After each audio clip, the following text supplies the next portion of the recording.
We'll guide you through how to freeze frame a video in CapCut PC. If you find this useful, then consider subscribing and liking the video. Here we are in CapCut. And so you want to go and add in a freeze frame and go and freeze the video.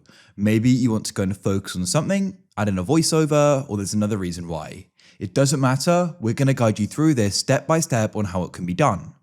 So to go and get started with this in your CapCut project, what you need to do is you need to go and add in the video you want to do this with.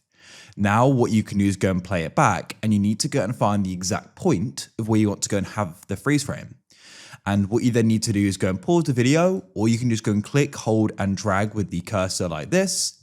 And what you can actually do is go and use the right and left arrow key to be really precise, so it can be exactly where you want it to go and be frozen. What you then need to do is go and right click where the playback cursor is on the video, and you'll get a list of options.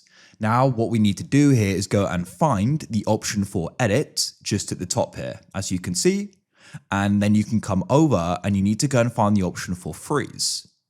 As you can see, if I now go and play it back, it'll then go and freeze here. So this is 3 seconds by default, but you can click, hold and drag on it to make it shorter or longer. So you just click and hold the start or end of it to do that. What you could then do is with it selected, you could go and zoom in on it and change the scale, and then you could go and add some music to it or whatever you want to do with it. It's that simple.